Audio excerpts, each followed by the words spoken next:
Good morning. Good morning, everyone. It's fantastic to see everyone in person, to have you come together like this. Absolutely fantastic. So welcome to the 2025 ICES Research Forum, Planning for the Future, Advancing Health Through Innovation. We have a packed agenda today with terrific presentations, panels, and breakout sessions. So I'm really delighted to get this day launched. And we want to do that in a good way. So it's my pleasure to begin this day by introducing Elder Mark Phillips, a ceremonial leader, Indigenous spiritual educator, and traditional Indigenous healer. Elder Mark is Anishinaabe and a member of the Turtle Clan. He's been married to Elder Wendy Phillips, a friend of ICS, who many of us know well, for 25 years. He is grateful to have welcomed 7 children, 18 grandchildren, and 4 great-grandchildren into the world. Mark has over 50 years of experience as a ceremonial conductor. He also has been a Red Hawk singer for over 40 years, a drum group that performs traditional music for powwows and events. Welcome, Elder Mark, and thank you for being here to lead us in an opening prayer.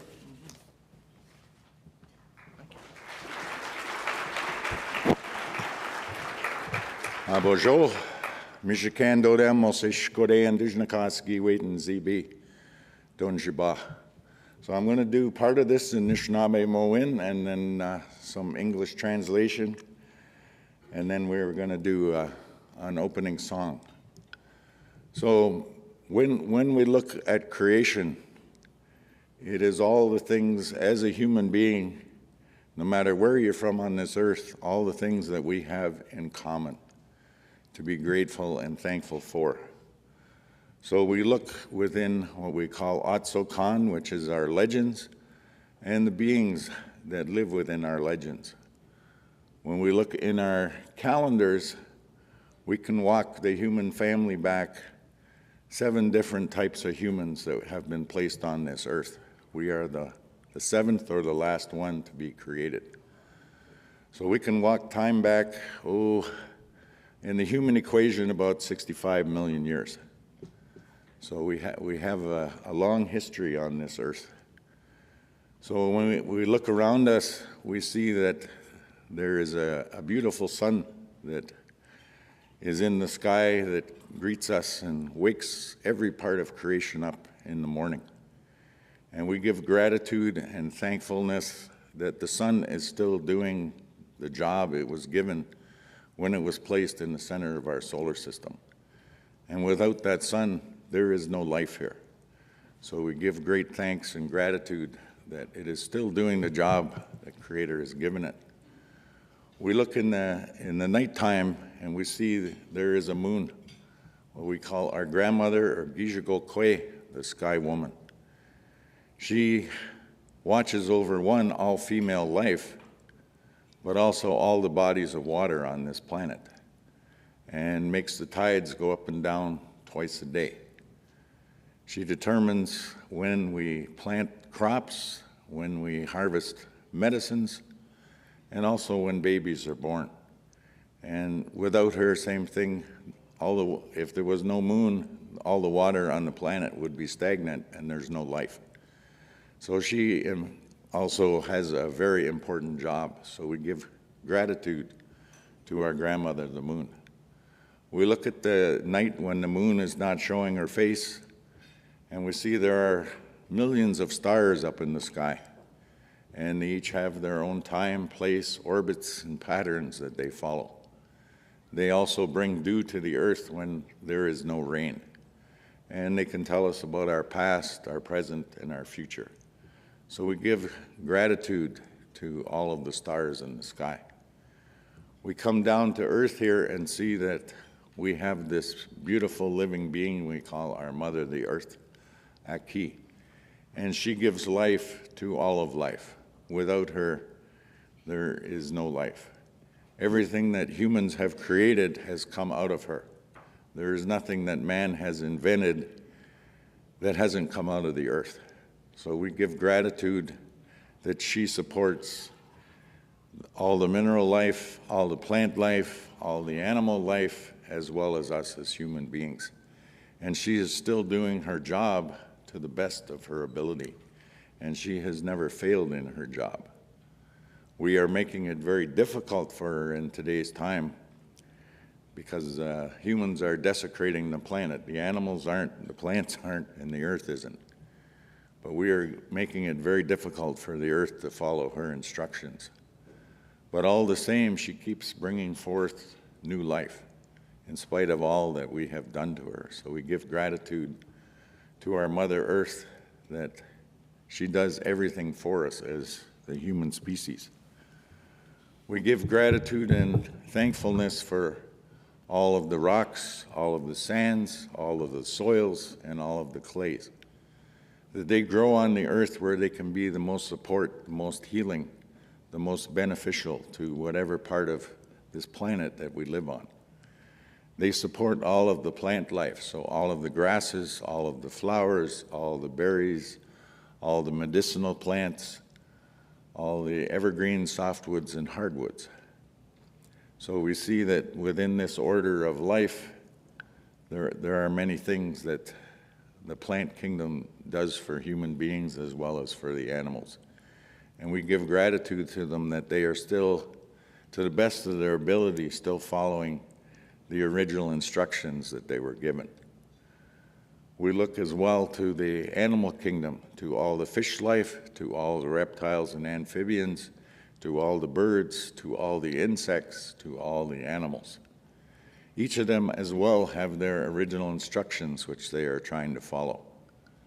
And, you know, some of them go south for the winter, kind of like the Canadian snowbirds here. Others hibernate, and, you know, other ones are active all through the winter time. But each of them have their own job, their own time, their own place, their own purpose, their own spirit. So we give gratitude to all of the animal kingdom that they are still trying to do the best that they can. We look to the four winds that move about the earth. Same thing, without that breath of life, there is no life here.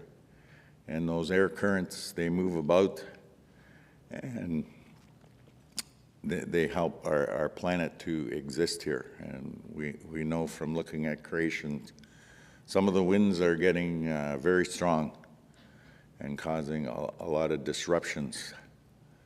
But it is part of their instructions to clean the air and to make it healthy and safe for all of us. We look to the thunder beings that bring us rain. And same thing, this year, creation has been very off balance. For me, I was watching a science show this summer, and it was talking about the thunders, because in our teachings, they're very important. And scientists from around the world had done a study on the thunders and said, well, if there was no thunderstorms on the earth, our planet would be dead in 15 minutes.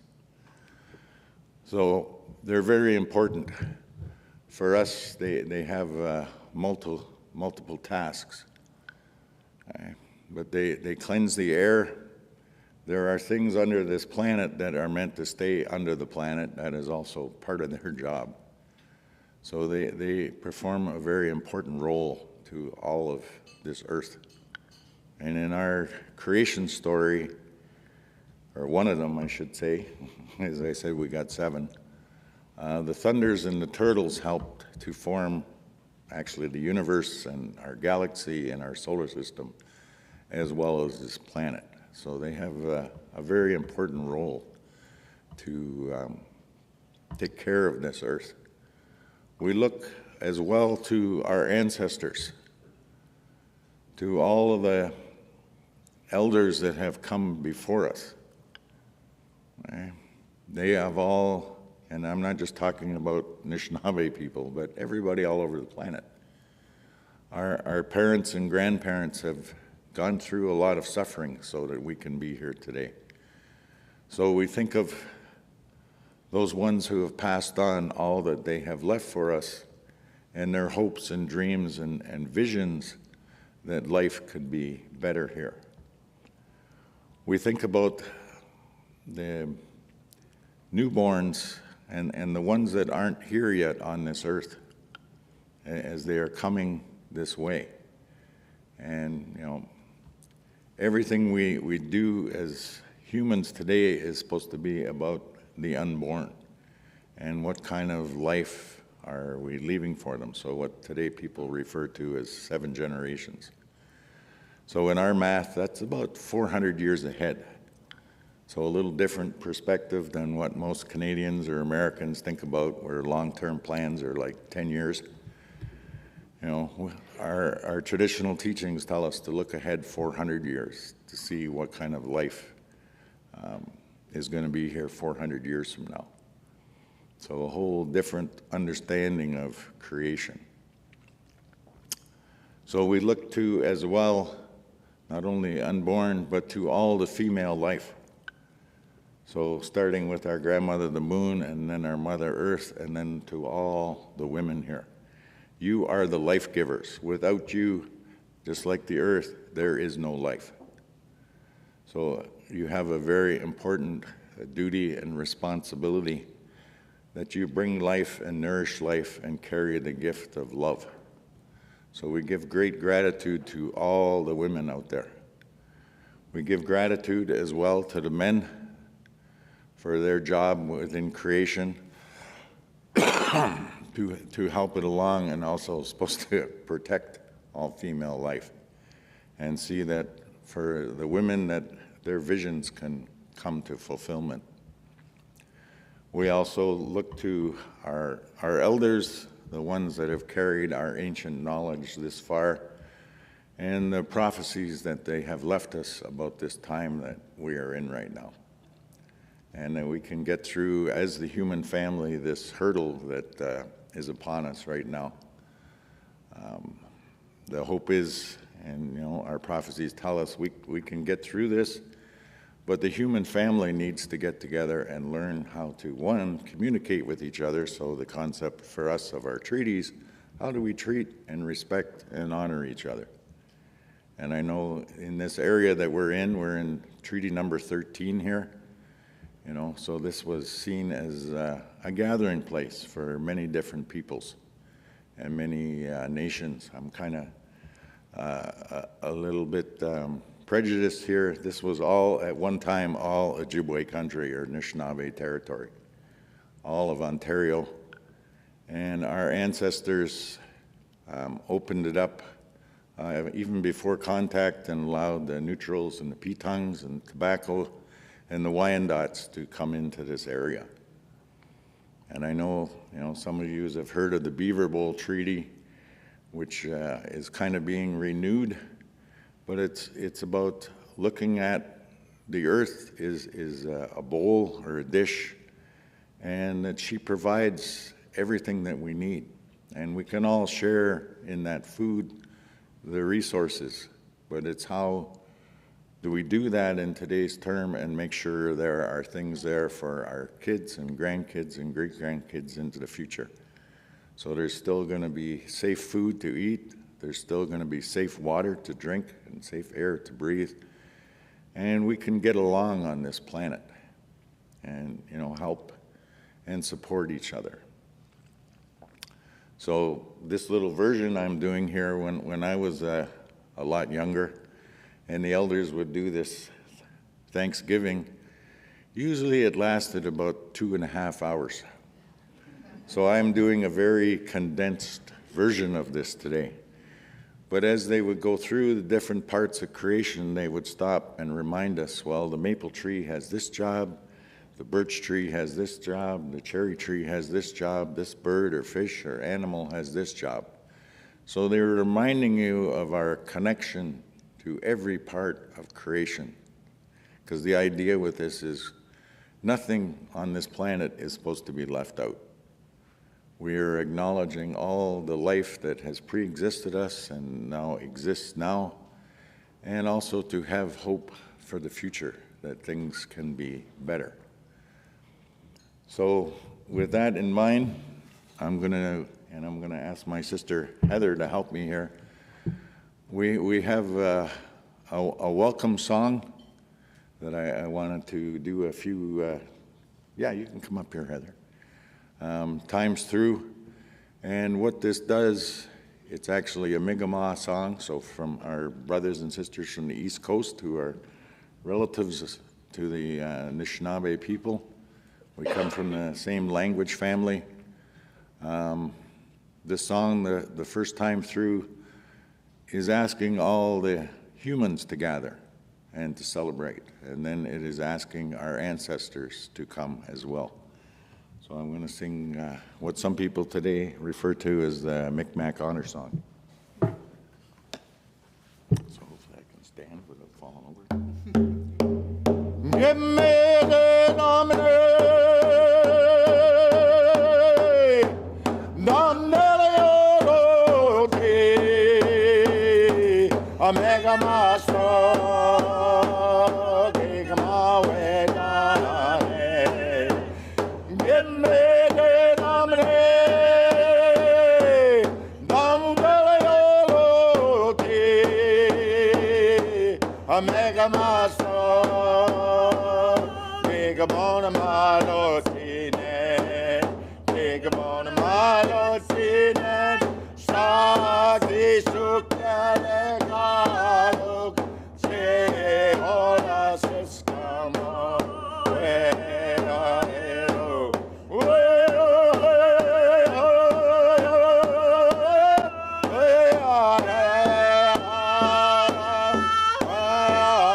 Yeah, so usually with our songs and our drum, for us it is the fastest way to make connection to spirit. So we ask for this gathering here that everybody's minds and hearts and spirits can come together as one. And also for the opening we just did, that as humans we can look at, there are universal laws of creation. There are great laws of creation. There are also natural laws of creation. And then when humans came along, our people created tribal laws which are to mirror the other laws of this planet. So as you are going through your planning and the different lectures or teachings that you are doing, that we can look and see how we can benefit not only in today's time, but the coming generations, how we can make life better for everyone coming this way. Miigwech. Thank you.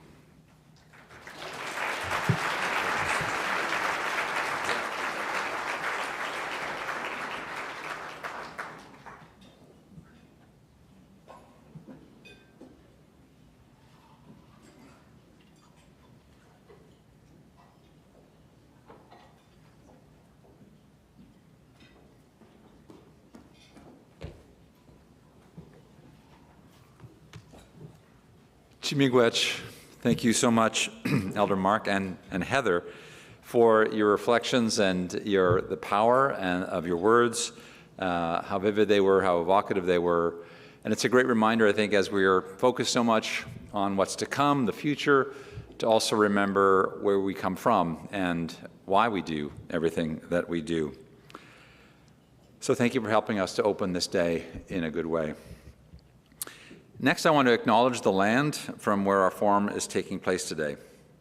Toronto is on the traditional territory of the Haudenosaunee Confederacy and the Anishinaabe Nation, the Chippewa, the Huron-Wendat peoples, and the Mississaugas of the Credit First Nation.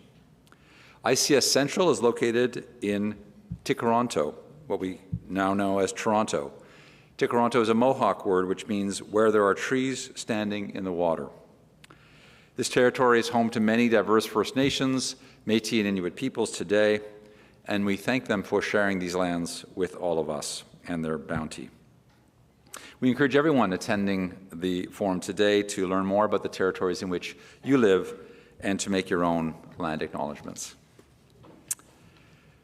Okay, the stage is set now to launch today's research forum.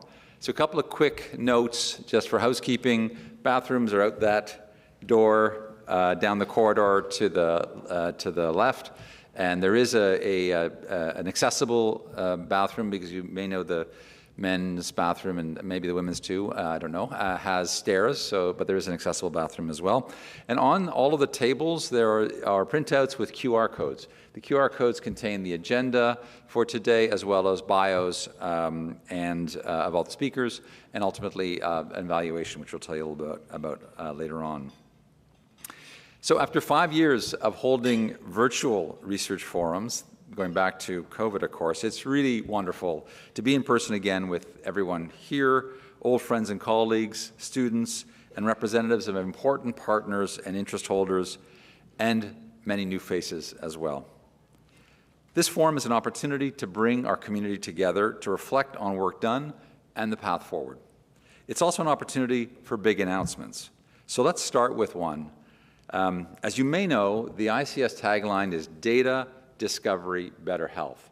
And I'm really pleased to inform you that the board has endorsed a change for the next 2 weeks to Data, Discovery, Go Jays Go! So the logo will be updated and so on. Thank you, thank you. Yes, I take full credit for that. So at the end of the day, we can all channel the great energy that we generate today here to direct it towards the Jays, who will be opening the World Series tomorrow night. But let's get back to the forum. Our theme today is Planning for the Future, Advancing Health Through Innovation. And this reflects the exciting opportunities ahead of us and the moment of change that we are currently experiencing as an organization. Innovation, including the growing role of artificial intelligence and the broadening and deepening of the data available at ICES, is reshaping how we think about healthcare, policy, and data. At ICES, we're committed to harnessing these changes to advance our mission, ensure our work remains impactful and relevant, and continues to meaningfully serve researchers, knowledge users, our partners, including the Ontario Ministry of Health, communities, and the broader public. Today's forum will highlight just that: excellence in health research, meaningful community partnerships, and timely contributions to health policy and system evaluation.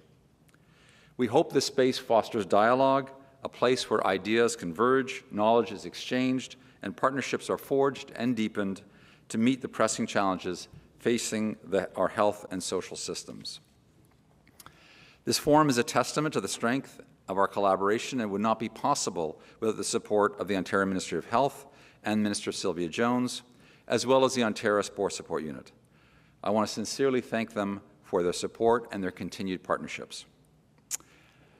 Now, allow me to share a personal note.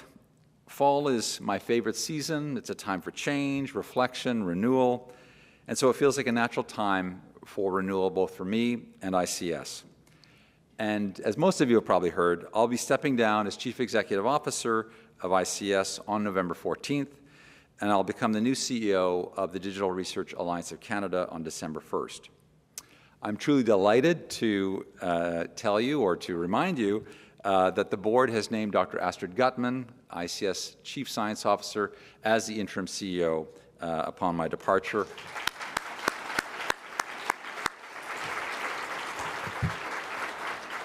I think the vast majority of you know Astrid. I've had the absolute privilege and honor to work closely with her for 20 years now at ICES, and I have every confidence that she's going to continue to be a fantastic leader here at ICES into this new chapter.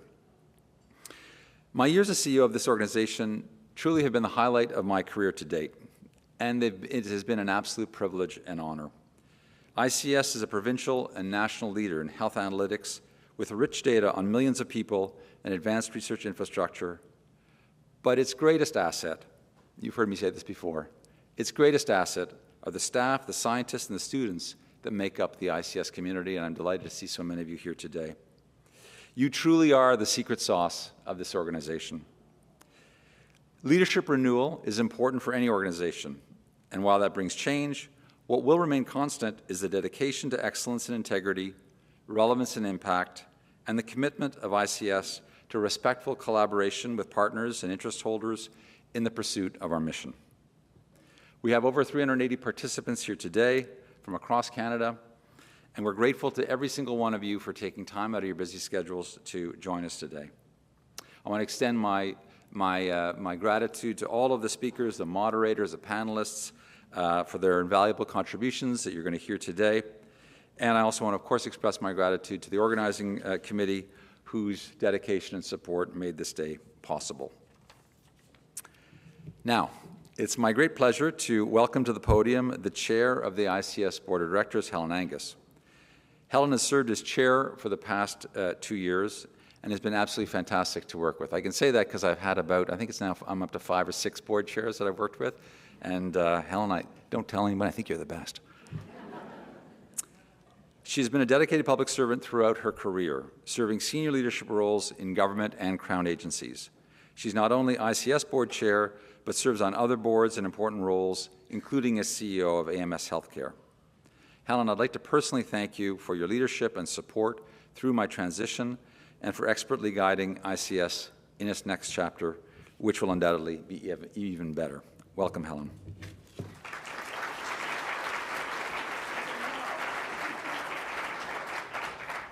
Well, good morning. Thank you, Michael, and thank you for your leadership over the last, I think it's now 12 years. You will be dearly missed by your board and by people in this room, but we know where you're going, and it's not that far, and it's very ICES adjacent, so we look forward to continuing our relationship with you. Nothing has been more important than the long-standing partnership between the Ontario Ministry of Health and ICES. We are truly grateful for the collaboration with the Ontario government and delighted to share today a message from the Honourable Sylvia Jones, who is the Deputy Premier and Minister of Health. I had the pleasure of working with Minister Jones during COVID. She helped steer the vaccine implementation, and she was delightful to work with. Minister Jones has had a long and distinguished career supporting the people of Ontario and has worked with health partners from across the province. Her primary focus is building a more connected and convenient healthcare system for all Ontarians. Just to give you some highlights, Minister Jones introduced and passed the Your Health Act to ensure Ontarians have faster access to publicly funded surgeries and procedures while growing the healthcare workforce. She also introduced and passed the Convenient Care at Home Act to modernize and better integrate home care services and made the largest investment in pediatric care in the province's history. She has connected over 300,000 more people to primary care through the largest expansion of primary care teams since they were established in Ontario. And last week we heard about the reductions in the numbers on Healthcare Connect, which is an important milestone. She continues to break down barriers to make it easier and faster for internationally and interprovincially educated healthcare workers to register and start working in Ontario. And finally, Minister Jones has worked to get shovels in the ground for over 50 hospital redevelopment projects that will add more than 3,000 new hospital beds within the next 10 years. She has lived in Dufferin-Caledon for over 30 years with her husband, David. And I see her on occasion because my mother lived up there. Now, it's a great pleasure to welcome Deputy Premier, Minister of Health, Honorary Sylvia Jones. Hello everyone, I'm Sylvia Jones, Ontario's Deputy Premier and Minister of Health. On behalf of Premier Ford and the Ontario Government, I am delighted to speak with you again for this year's ICES Research Forum. Thank you again to ICES. Your support, partnership, and collaboration in driving research and innovation in the province is pivotal in developing new healthcare solutions that provide a better patient experience for all Ontarians. Ontario is home to world-class health researchers and research institutions that bring recognition and pride to our province. And this research ecosystem enables our healthcare system to deliver evidence-based care each and every day. Under the leadership of Premier Ford, Ontario continues to be a hub of health innovation, research, and technology. And through our government's Your Health Plan, we are building a healthcare system to ensure people receive the right care in the right place. We are also investing over $207 million over 3 years in Ontario universities, colleges, and research hospitals to equip them with the infrastructure they need to engage in research and development on a global scale. Recently, our government invested over $200 million through our life sciences strategy to strengthen Ontario's position as a global hub for biomanufacturing and life sciences. Through these strategies, we have launched the Health Innovation Pathway to accelerate the adoption of new health technologies and prioritize the development of best-in-class healthcare innovations, connecting more patients to care closer to home for years to come.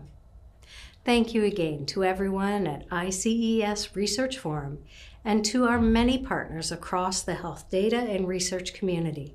Your contributions are helping build a stronger and more innovative healthcare system. Thank you for bringing together researchers, experts, and leaders for this important event. I wish you all a successful and impactful forum. Stay well.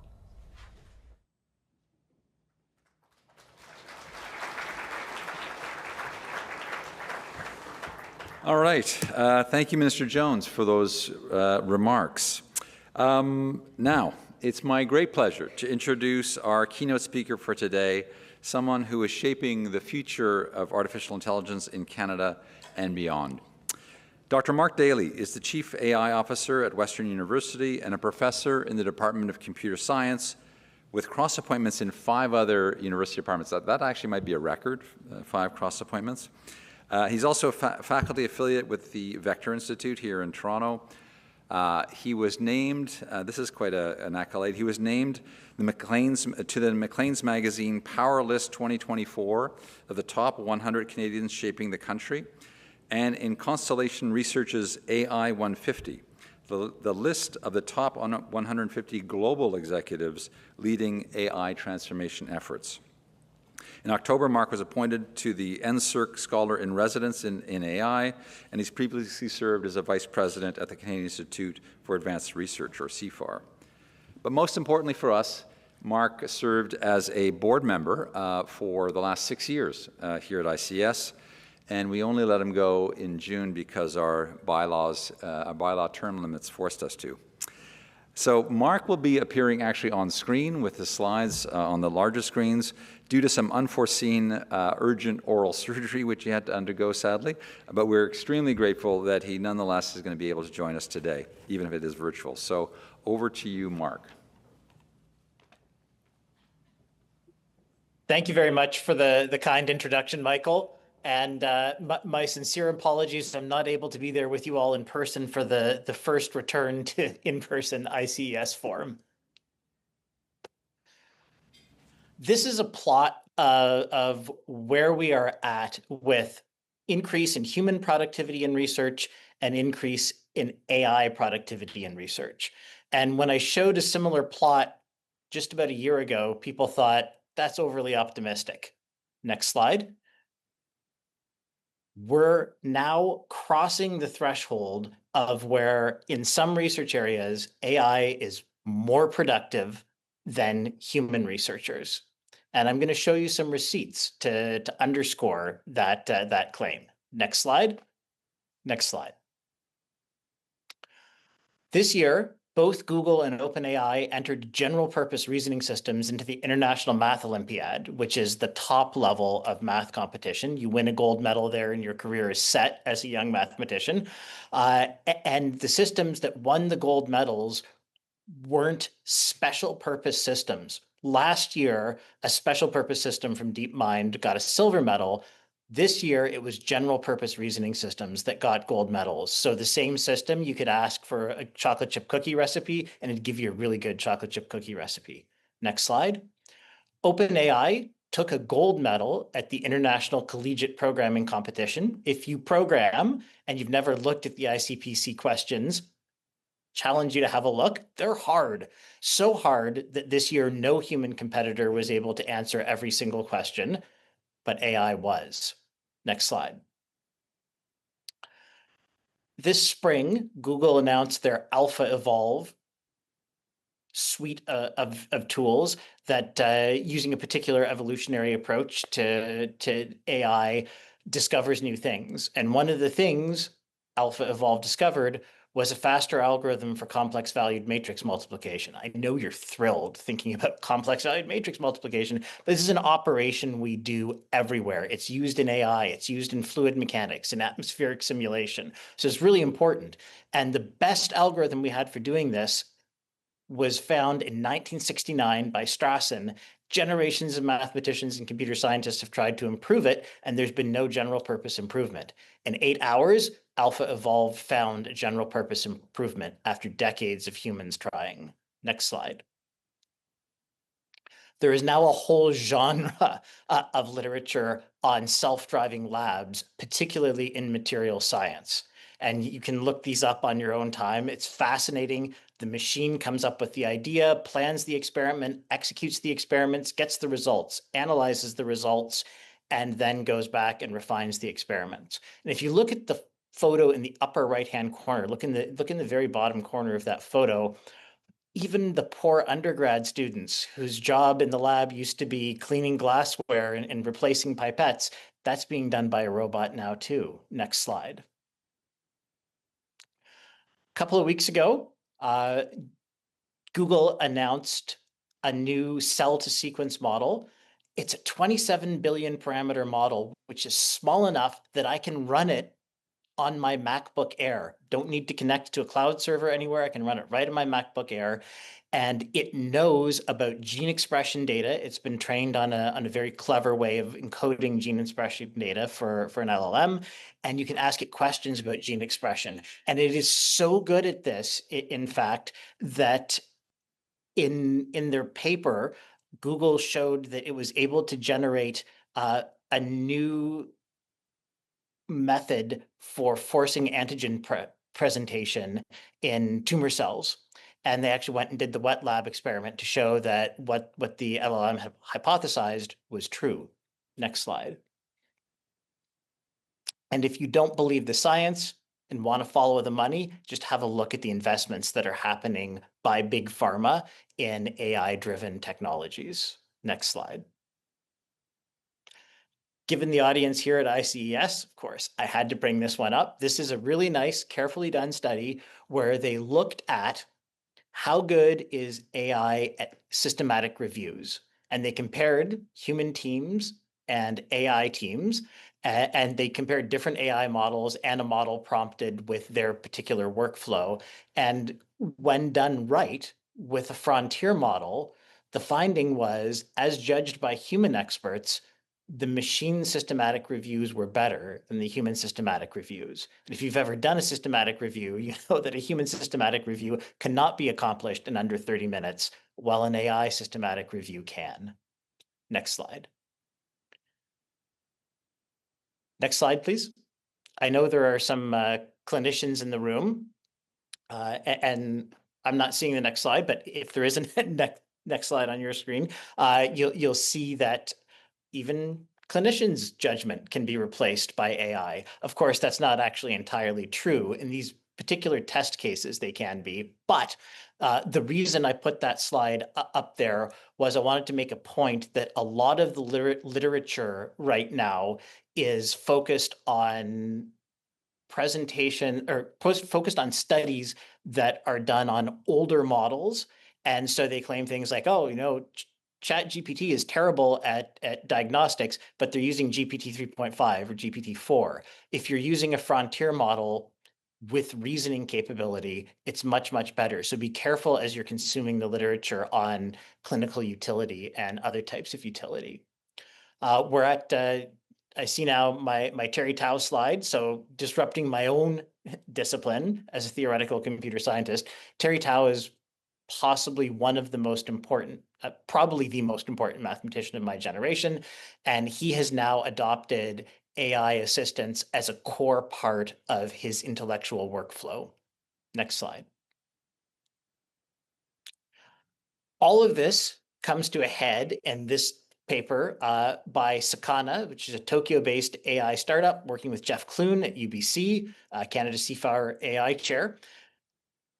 AI scientist, you give it a field, you're going to work in machine learning today. It goes, it reads all of the literature, identifies the fault lines in literature, pulls out the open questions, triages them based on how practical is this, how feasible is it, and how big of an impact will it have if I solve this problem, ranks them, picks the top problem, generates a research plan, carries out the research, does the iterative cycle of going back and rewriting, and here it's working in machine learning, so the actual research bit isn't wet lab, it's writing code, running code, analyzing results, makes life easier, and then writes up a paper, sends the paper out for simulated peer review by different AI models, so it's not reviewing its own work, and then writes up a paper and hands it to a human being.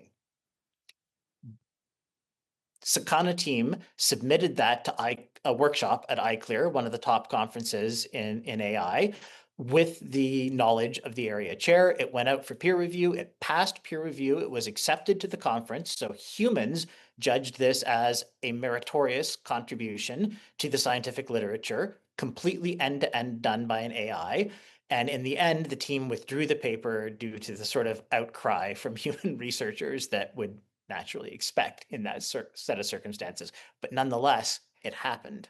Next slide.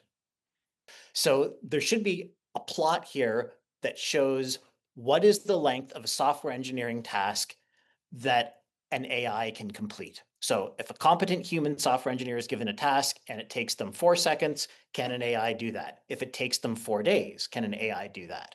And what you see is there's a straight line fit here from 2019 through to 2025 of models, and each of those models represents a step change capacity.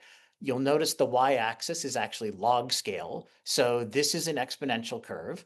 And what we're seeing is that over time, AI is capable of completing exponentially more difficult software engineering tasks.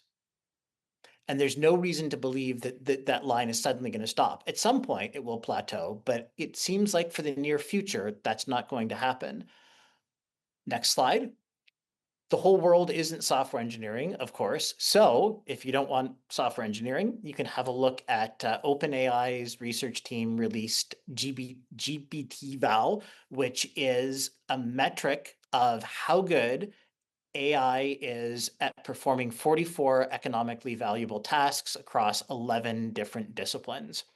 And I kind of believe the paper, both because you can replicate it yourself if you don't trust it, but also because their competitor Anthropic's Opus 4.1 outperformed GPT-5 across averaged over all of the tasks. What they found was that on these economically valuable tasks, the strongest model, Opus 4.1, was just short of a statistical error bar of being as good as an expert human, not a novice human, an expert human at each of these tasks. And the tasks are everything from business strategy to accounting. They cover a wide range of territory.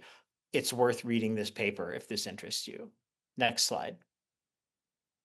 So what does that mean for us as researchers? Those are the receipts. What does it mean? Next slide. AAAI, which is again one of the major AI conferences for computer scientists, has announced that next year they will be using AI in peer review. So not replacing human peer reviewers, but augmenting human peer reviewers with AI peer reviewers. Next slide. The European Union, 2 weeks ago, released their AI and science strategy, where they're beginning to grapple with what is AI going to do to the practice of science at the highest level. Next slide. And then there's this reading all of this, ingesting all of this, being immersed in this world.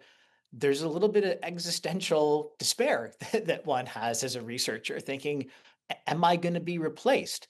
But I don't think that's a conclusion. I think that's a choice. Next slide. In the darkest possible world, and we already have evidence of that, the dystopian future, this is a conference where all of the research was done by AI, all of the papers were written by AI, and all of the reviewers were AI. So it's a completely AI-generated conference, and no human involvement other than setting up the AIs and stepping back. And that's, I mean, it's a cool stunt. It'll be interesting to see what comes out of that.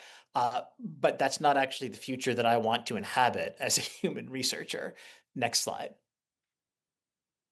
So how am I going to be a researcher in an era where I think it's possible we have commoditized intelligence?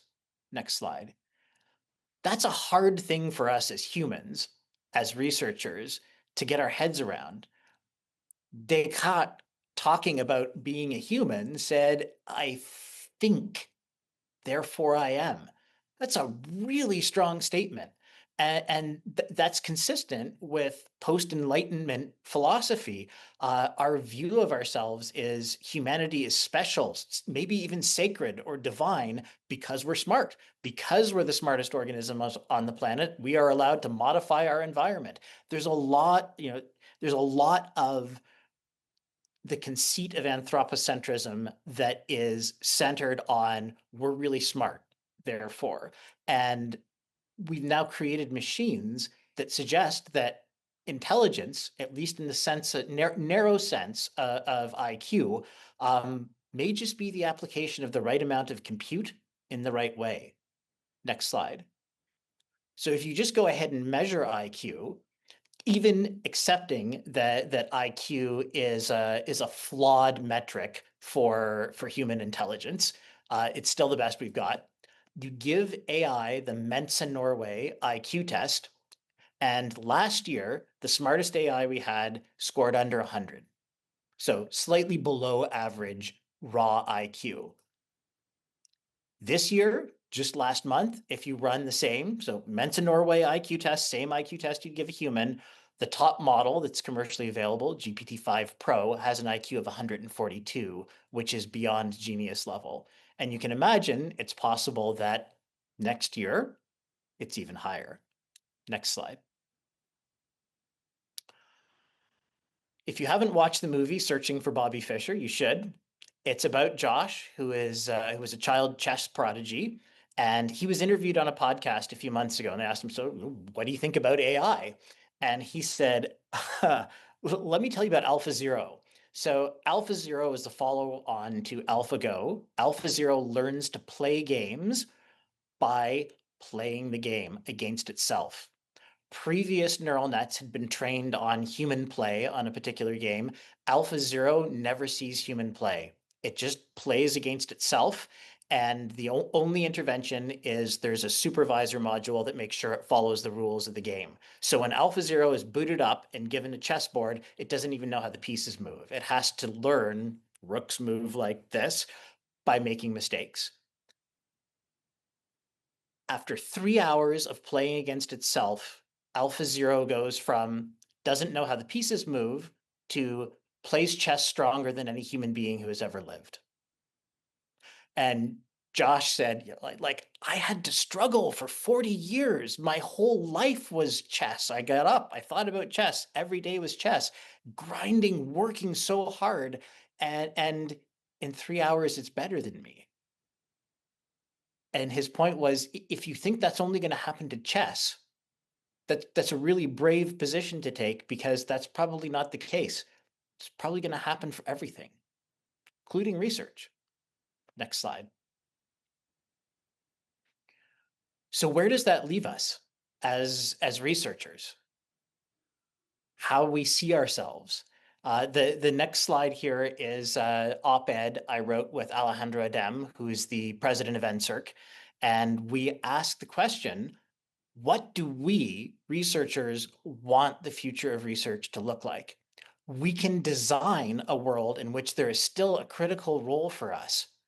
Or we can step back and we can allow all the current incentives that we have, publish more, get cited more, get bigger grants, to drive a race where the only rational decision for me as a rational actor, as a researcher, is to outsource everything to AI and produce results as fast as possible. And when that bright young student comes to my office door and says, I'd really love to do a PhD, I just have to say, I'm sorry, you should have been born a GPU, because humans don't do research anymore. And that's not a world I want to inhabit. There is also a world where the machines are tools for doing what we do, but that requires us right now to make decisions as researchers about which future we want to inhabit, what our social norms are going to be around how and where AI is used in the research process. Because if we don't, the incentives that we currently have right now will drive us to a world where there's less and less room for humans in scientific research. If you want to see that laid out much better by someone who knows what they're talking about, U of T economist Josh Gans has written a Substack post on this. The probability of research being automated. Highly recommend it. It really affected my own thinking about the moment in time in which we find ourselves. Thank you so much for the invitation to speak to you. And again, I'm terribly sorry I'm not there in person.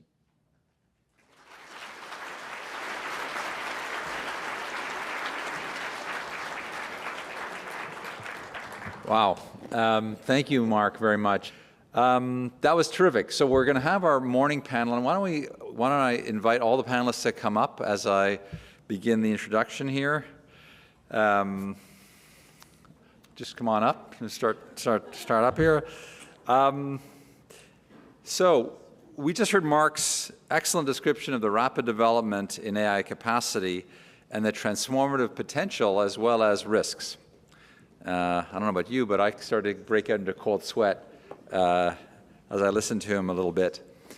So we now have assembled this star-studded panel to discuss in more detail the opportunities and the risks of artificial intelligence in healthcare, health research, evaluation, and policy development. For more than 30 years, the central ICES stewardship promise has been ensuring that the vast data about Ontarians at ICES is used to effectively advance research and the public good, while also ensuring security and privacy. Both of these are affected by advances in AI. The failure to adequately and appropriately harness AI may mean missed opportunities for discovery research and improving our health system and outcomes, while not effectively managing the risks would threaten our ability to deliver on our mission and compromise public faith and support for ICES as a responsible data steward. Similar challenges face healthcare organizations, providers, and government. Our health system's capacity to embrace the needed technology and necessary oversight to advance AI will also be challenged, especially in scaling up proven tools across our system. Decision makers have the opportunity and the challenge of creating a supportive policy environment with appropriate oversight, yet we know that policy often trails behind implementation. Will a new paradigm for implementation be needed to ensure rapid but safe advances and avoid the creation of AI have and have not hospital systems or primary care teams? Organizations like ICES need to engage with AI not just to advance research, but also to modernize our back office data management at ever greater speed and scale. And all of this will require that we effectively work with the public, communities, and key partners like Indigenous groups to ensure social license in the age of AI.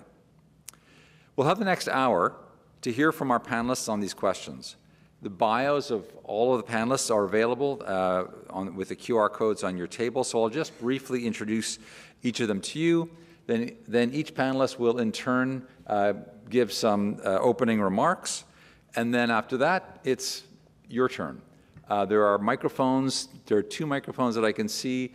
Please don't be shy as the speakers are finishing their opening remarks to start to line up. We want to hear your questions. So our panelists, the panelists will speak in the following order. Amal Verma, ICS scientist and co-lead of Gemini. Farhana Khan, the ICS Director of Data Quality and Information Management. Vu No, C2Labs.ai founder and ICS board member. Mark Daly, whom you've already met on the big screen. And Sean Twyford, Assistant Deputy Minister, Strategic Policy, Planning and French Language Services from the Ontario Ministry of Health. So, Amal, over to you. Good morning, everyone. It's such a pleasure to be here. I'm so struck by the breadth of what we just heard, starting with Elder Mark and then finishing with Professor Mark. Are they both Marks? And so just like what a range of experience, I think. And honestly, that degree of feeling overwhelmed from like that initial range of thinking about the stars and the sky and our place as humans in this like giant stream of history to this out of control technological revolution that we're living through. I think it's important to like keep that overwhelmed feeling in our hearts as we go through this conversation, because let's acknowledge that this is like kind of scary and intimidating, and if it's not, then we're not looking at it with clear eyes. And so, I have the privilege of working with a network of 40 hospitals. I co-lead, Michael mentioned, the Gemini Hospital Data Sharing Network, which receives electronic medical records data now from about 65% of inpatient care in Ontario. And we're starting to work with a multi-provincial network connecting our hospital data systems in Ontario, Alberta, and Quebec through an initiative called Vital. And we really think about AI. I'll just maybe make 3 points for how we're thinking about artificial intelligence. So the first is the importance of data. Obviously, I don't need to sell this room on the importance of data, but I think it's worth acknowledging everything Mark told us about the enormous achievements of artificial intelligence today is done with really crappy data because they're trained on the internet. and like the messy, horrible internet. So like the chat room posts and the memes and like all of that stuff goes into the textbooks about math and like the New York Times, Washington Post articles that are sourced, et cetera. Like it's all this one big, messy, ridiculous data set. And it's partially why reliability remains a real problem for artificial intelligence. And when we think about AI in healthcare, a systematic review in 2024 looked at every large language model clinical study that was published and found that only 5% use real world data. 95% are using synthetic scenarios, things like licensing exam, multiple choice questions, things like that. That's not the real world. We know that real world data is so much messier and that real world data is going to be a major constraint on developing AI technologies that we can actually use every day in healthcare. And so when I think about the work that we do to try to make hospital data usable for research and the work that ICES is doing to make data useful, usable, high quality, I think will be critical enablers of getting to the next stage of useful daily, day-to-day AI. Second point, one thing that we have focused on with Gemini is creating AI tools that work at scale from the outset. So AI tech pushes us to bigger, shinier, faster, more GPUs, bigger models. We're thinking about how do we create a simple tool, a simple model that can be implemented at a small hospital in the north, or how can we think, and that has to be purposefully designed from the outset, and that's a really big focus. And so we're currently rolling out a prediction tool to predict and prevent delirium at 12 different hospitals in a cluster randomized trial, thinking about how can we get this tool to work not just in downtown Toronto, but across multiple organizations. So then there's a path to larger scale. And I think the third point I'll just say is the critical need for rigorous evidence about AI. One of my biggest concerns in the AI hype cycle that we're living through today is that we will invest billions of healthcare dollars in solutions that did not improve human health or did not improve provider experience. And so how do we bring that appropriate level of evidence and rigor to the choices we're making today so we can get to that amazing and exciting future? Okay, hi everyone. Thank you so much for the opportunity to highlight some of ICES's AI and machine learning work that's happening right now. So it's a nice segue actually, Amol, because you're talking about good quality data, and ICES has really embraced culture and mindset of innovation and continuous improvement. And so with that focus, we really have been focusing a lot of our AI and machine learning kind of work that we're doing on cleaning and processing data, and so making really large data sets available for research. So our data quality and information management team is actually working with free text data. So that's data that comes in different forms and shapes, I'll say. It'll be a string of numbers or words that can be nicely structured. It's like one or two words, or highly unstructured. So we'll have paragraphs of text or pages of text. So it's kind of novel data that we do have available that we want to make it research ready.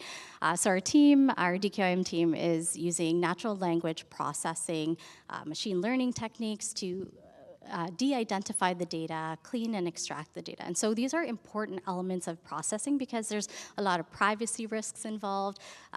Essentially, the data can have names, numbers in there that we really have to de-identify and remove, but we also have to review the data from the context of the data. So there will be contextual nuances, there'll be spelling errors, and so this information has to be reviewed with the hopes that it will actually help us determine, subtypes of conditions, different test results can be a bit more conclusive when we make this data available. And so right now we're focusing on laboratory data. So we're looking at influenza, we're looking at C. difficile, we're also looking at hepatitis C. So those are the first data sets that we're starting with. And essentially the long-term goal is that once we have an AI model that we can use, we can replicate that and scale it up to larger data holdings. So another area we're actually looking at is electronic medical records as well, and looking at rheumatoid arthritis diagnosis. So that's on kind of the back end for preparing data. And then on the front end, once we do have some research-ready data available, our project teams are actually using the data to come up with different predictive models, risk scores for different conditions, but they're also doing unique data processing in our data environment as well. So we have a team that's actually brought in novel data. They've brought in transcripts for interviews done on patients that were hospitalized for heart failure. And they're using large language models to extract and interpret the data. And so they've had a real breakthrough where they've taken about 5 interview questions, and it's about 500 respondents, so very large data set. And they were able to process the data in 15 seconds. So you can imagine if they were doing it manually, it would take several weeks for someone to do. So again, it is a really unique opportunity to scale that up.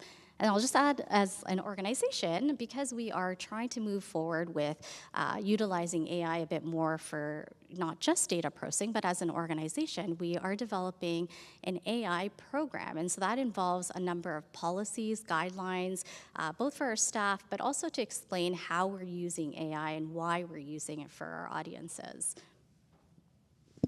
Thanks, Rahana. Vu. Good morning, everyone.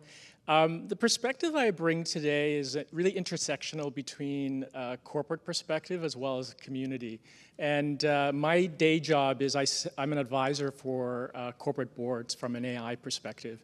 And so there's, you can imagine some stats around what Mark was saying, follow the money, right? We all know the first 2 quarters of 2025, a quarter of the GDP in the US was all AI investments. They're just a massive build out. 60 to 70% of the stock growth is all from 7 AI companies. And then from a regulatory perspective, Trump isn't interested in regulating AI because there's an arms race with an AI arms race with China. And the EU AI Act is the only really strong regulation that's out there where there's like a monetary penalty. And then I was excited to see that California is moving forward with their Frontier Transparency Act, which is very similar to the EU Act, where it puts these platforms, regulates them to be fully transparent around the harms that they can do. So that's extremely positive. But then in Canada, our own AI Act is stalled, ADA is stalled, and I think there's for political reasons. I imagine is my speculation. So I spend my day navigating kind of that corporate perspective, and you can tell there's a lot of pressure with corporations. And the reason I talk about the corporate side is it filters down into the work that we do here and public health. You're getting ChatGPT getting into adult content. It's just a clear sign that the diffusion of technology, this build out of AI, is taking much longer to monetize.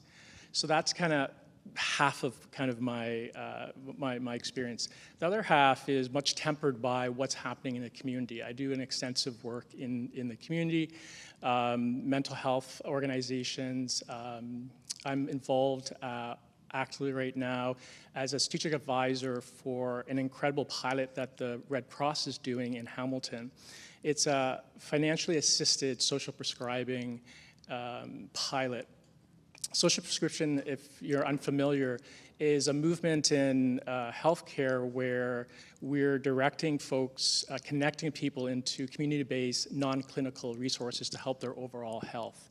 And then there's a financial component to this pilot. It's 3 or 4 years. It's a long pilot that we're looking to set this up. My involvement is helping Red Cross build out an evaluative framework that is, I call it low touch and respectful of the marginalized and underserved communities that this pilot is being executed. There's a natural tension. I think we're all familiar with this. We want to have strong evaluative approaches so that we can have evidence to scale our efforts. But when we work in marginalized communities, we can't over survey and so forth. And so there's some newer techniques that I'm using to do that. Very high level. I think we're talking about this a little later, so I don't have to go into detail. One thing I'll leave from a community perspective that's very tempering for me when I work in the community from an AI perspective is that it's the last mile of healthcare. AI isn't being touched there. The community leaders that are working in organizations with IT, they're going blind around this. They don't know how to ingest AI. And there's a lot of shadow AI, I'll call it, that's being filtered on from the consumer side. ChatGPT is freely available. Naturally, they're going to use that in their organization, which is a huge privacy issue. And then it's bifurcated, the experience. So you have that happening, but then you also have, I think, a looming health crisis around people using ChatGPT or these chatbots for medical advice, but also as a companion or for therapy.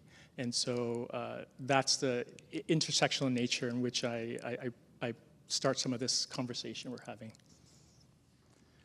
All right, thank you. Mark, I hope you're hearing all of this. Over to you. I am indeed. I've already sort of given my opening statement, so I won't belabor that.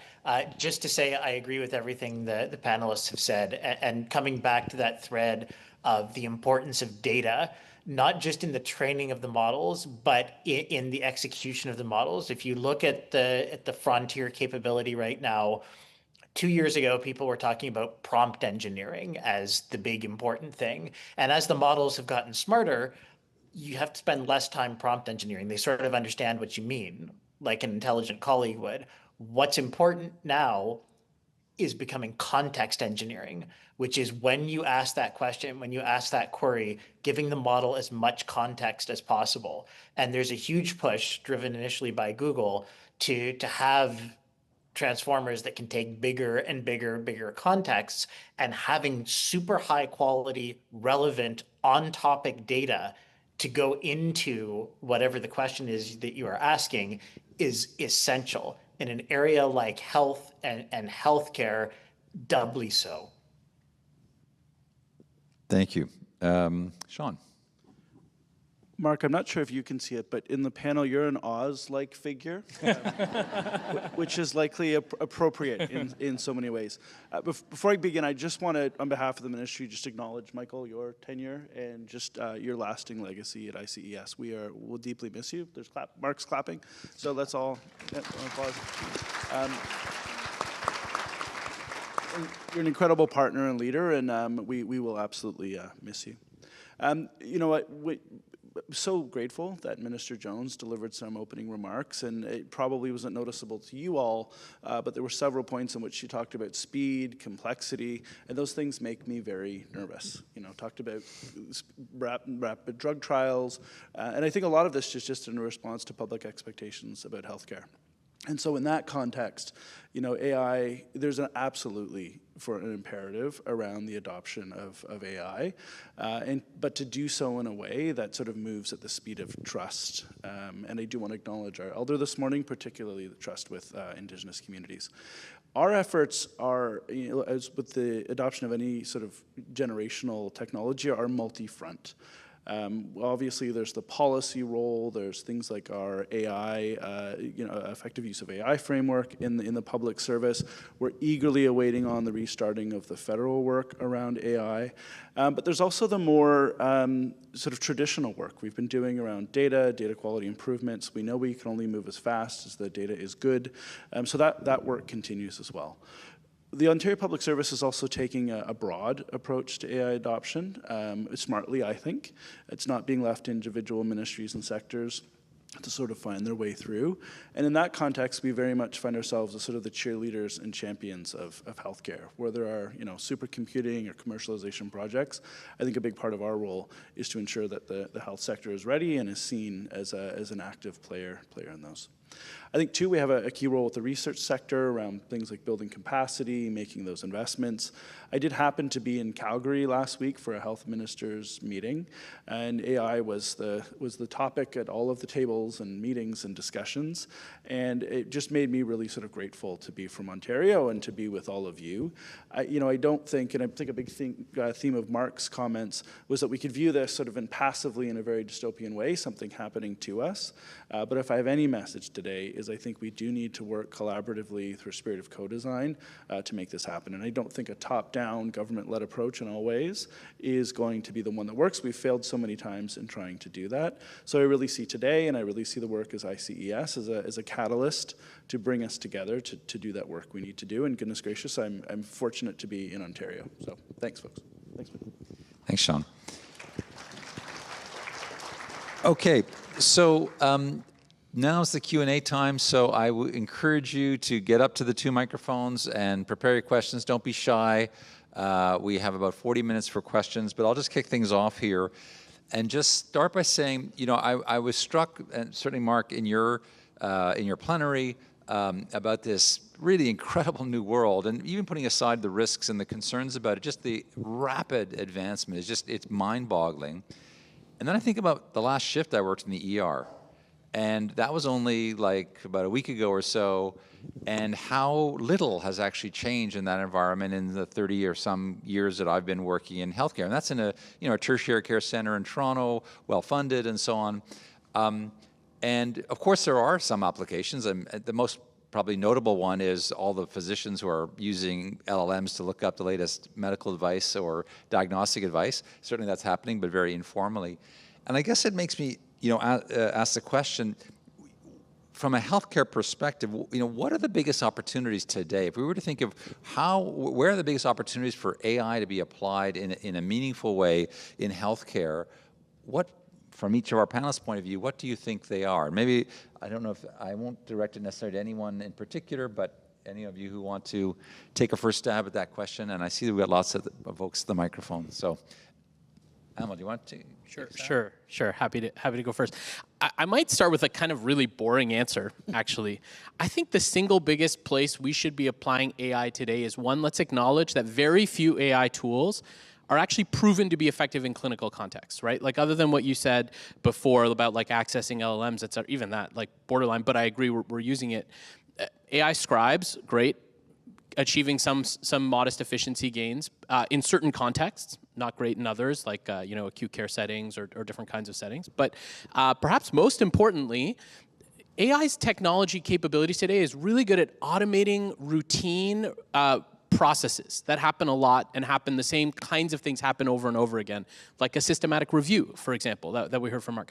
So what are those processes that are in healthcare that are not clinical facing, but that we have many man hours and women hours devoted to doing every day that are taking a lot of energy and efficiency away from the system? Chatbots are great at interfacing, booking, scheduling appointments. What if instead of calling your family doctor, where, I don't know if it's like you, but for me, 8:59, like 12 times I'm calling to be the first one in line at 9 a.m., what if there was an infinite supply of ChatGPT or whatever AI agents that could get the call so I'm not waiting in such a big line and just book me into the next slot, right? Like, why is that? I think we should be focusing on those kinds of applications because that's where the technology is today. So that's one stream of what we can apply and gain immediate benefit from in our healthcare system. And it's interesting because healthcare is so driven by like clinical needs and demands that our minds immediately go to the clinical applications. I think that's a mistake if we do that. On the other track, what we need to immediately do is prepare our healthcare system to do rapid, rigorous evaluations of clinical AI technologies. We currently do very few clinical trials of AI. The evidence based on which people are talking about deploying AI technologies is frankly embarrassing when you look at the actual evidence underpinning some of the tools people are suggesting we should be using. That's what we need to do. So make networks for rigorous AI, clinical AI evaluations, and create that infrastructure. And simultaneously, let's deploy this efficiency kinds of AI solutions ASAP. Thank you very much. I don't know if anyone else wants to add in. Mark, you just pipe in if you want to add something to that, or Vu, do you have? Yeah, I think the pharmacology, and just in terms of the new drugs that are coming out, I think we're seeing an incredible shortening of discoveries because of the protein structures and the scalability of AI and its power to churn through that much data. I'm going to answer this a little different in the sense that I think all areas are really exciting of AI. I think the challenge comes to, and I see this heavily on the corporate side, clearly on the public health side as well, is that the limitation is human. And my hope is that we chase after all possibilities of AI, because ultimately it helps make a better healthcare system and will help more people. What Mamal said is in terms of the automation side, clearly is the low thing for corporations as well as public sector. But then you get into the IP development, which is incredibly exciting. But we're still a human-based organization, and there's the stats. It takes 10 to 17 years to filter innovation into a healthcare system, that isn't going to change overnight.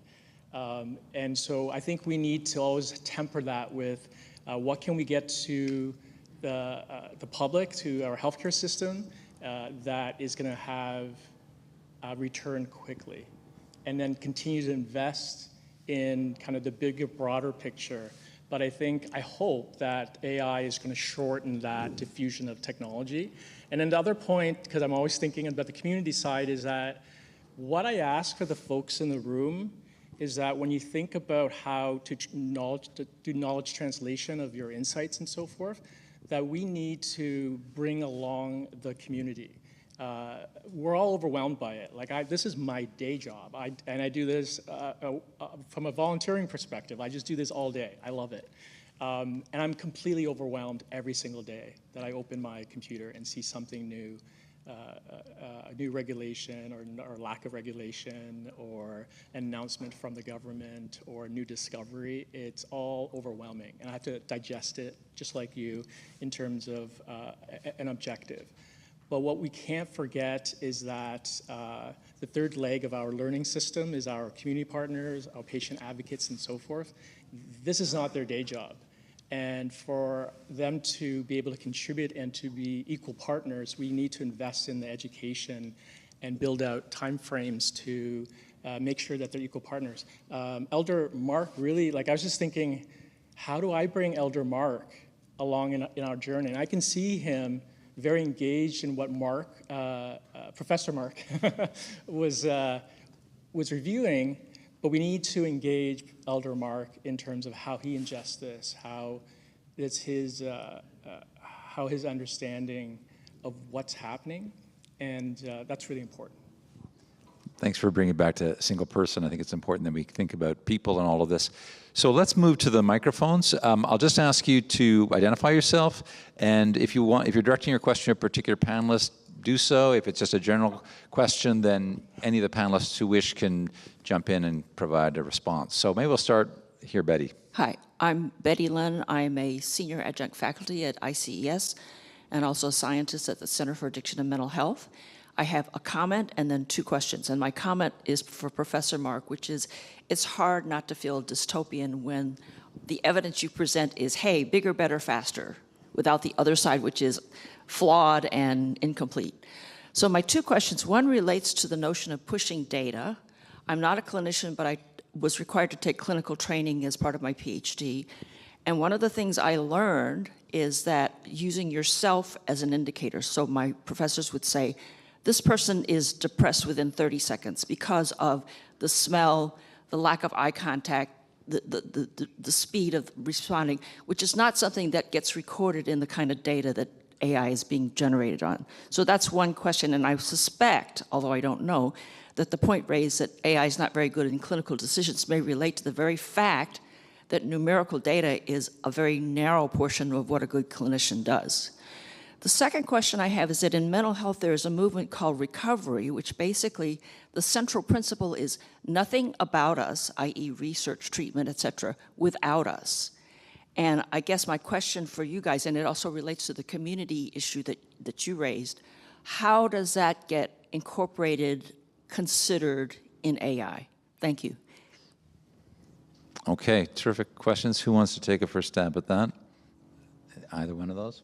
Maybe Mark wants to. Mark, do you want to take? Sure. To the dystopian piece, yeah, the bigger, faster, build it without thinking that's happening right now is happening because the economic incentives make it thus. The companies who are building frontier level AI are heavily incentivized to go as quickly as possible. And at the geopolitical level, we've now set up almost perfect race conditions. If you're an international relations theorist, this is the Jervis security dilemma made manifest. No one can tell who's using what for offense or for defense, and so everyone's just going to race. We don't have to do that, and we definitely shouldn't do that in the domain of health. So, we as a society can elect governments that will proceed in a way that fits our values. So the race conditions we have right now are because of global circumstances and economic circumstances that can be changed. Not easily. I'm not saying this is trivial, but it's also not a foregone conclusion. Yeah, maybe I would just add, so I totally agree with your point about the comparisons that we often see, even in the scientific literature today, are these sort of fake comparisons. So like the leading sort of breakthrough paper from Google research this spring was about this AI chatbot that does medical intelligence.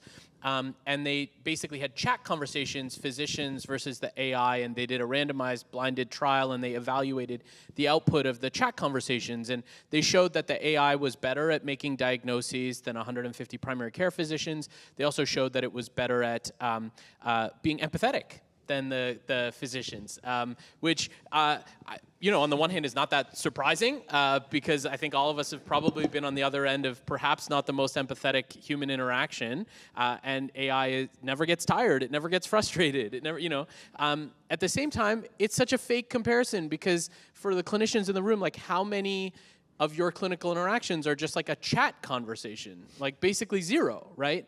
And so I think that reflects the current state of this technology. And I think what I always say about AI technologies today is we have to be clear-eyed with how we're evaluating them, which is that we shouldn't overhype and we shouldn't underhype them. Like, it's ridiculous that AI can do what it's doing today, right? Like, that's mind-boggling. At the same time, it can't do that in the real world. And there's a big gap between actually doing it in the real world. And so that's where I think there's an opportunity to do two things. One, influence the shape that this takes on healthcare, and two, like put some guardrails and some brakes around it. I'm actually like, the thing that makes me feel safest about AI in healthcare specifically is your point that it takes a long time to translate technologies into healthcare. I'm like really glad that's true, I have to say. But the counterpoint to what you're saying is there's a mental health crisis that's occurring. These systems are designed for engagement and data collection. And there is no current partnership that I'm aware of between public health and these platforms, right? They're putting in guardrails because they're being sued. There's a terminology now, ChatGPT psychoses. You've all probably read about it, right? It's unbelievable. I was trying to be vocal and advocate for this, but I think the last time I was on a panel just 8 months ago, and just the amount of lawsuits that has come out of it. It was more like anecdotal experience, and now it's in the media, and they're slowly putting guardrails. We need to think about these chatbots, these LMMs, as cigarettes, and put like a big it should just be every time you use these tools, there's just like a big warning to tell you a couple things. One, this is probabilistic, right? It's not, I have to remind myself that. I work in this every day. I'm amazed by what AI can do, but it's probabilistic. There's no guardrails. And things are, the objective is to reconfirm what you believe, which isn't necessarily the truth, because it's designed that way. It's designed for engagement. And I think that broad public message needs to be broadcast everywhere. All right, I can't see who's at the next microphone, so go ahead. Yeah, I'm Anna from CAMH, and I have a question building off all of what was just said, but I think this idea of it takes a long time for a healthcare intervention to go from testing where it's shown to be effective to actually mainstream use is comforting, I guess, to Amal and maybe others, but it's also terrifying because it means that we are stuck in a really difficult situation where people who need access to resources are not getting them. And here comes AI, which is potentially a little bit of a lifeline, potentially not. But how do we move forward? And this is something that people have already started to talk about, but I'm hearing you say, Sean, well, we're only going to go as far as good data is going to take us. And then we hear Amal say, but only 5% of the studies at most have even real world data. So how are we going to reconcile that? Because to my mind, we can't turn a blind eye and say, we're just really going to go very slow, because then we have things like ChatGPT offering mental health advice and people committing suicide, right? Which is not something that's happened en masse, but you can see people being pushed to the fringes when they don't have the healthcare resources, and AI brings in something that is maybe a little bit of an opportunity. So I feel personally very like in knots inside, because I think there is a real opportunity with AI to make healthcare much more abundantly available to those with the biggest barriers. But at the same time, if we are so slow to regulate it, then they'll just use unregulated versions, and that will also be disastrous. So anyways, I'm so grateful for the conversation today, and it is so enlightening to hear that other people are really thinking about this as well, and looking forward to your responses. Great, great intervention, great question. I don't know, Sean, do you want to take a stab at that? Yeah, it's a really, really good question. It keeps you in knots. It keeps me up at night. So it's a real challenge. I would say, I'll leave this question of regulation aside. I know the federal government is looking at that through their month-long sprint around AI. I think that the question around adopting new technologies is a really interesting one. You'll have heard the minister mention something we've launched called the Health Innovation Pathway. And what we're trying to do, and we could argue probably in this room about the scale, whether we're doing it quickly enough, whether we have the resources to do it. But it is a treatment of AI-powered technologies alongside other health technologies. So as an example, we're doing some work around AI-powered retinopathy screening. And the reality is, to your point, isn't to treat sort of AI as a distinct or adjunct piece of work, but it's to treat it as we can for things like efficacy, for things like efficiency, alongside other technologies. We're just getting started. We launched that program 2-3 weeks ago. We already have 150 applications. A large number of those are AI related. So it is sort of an experiment in progress.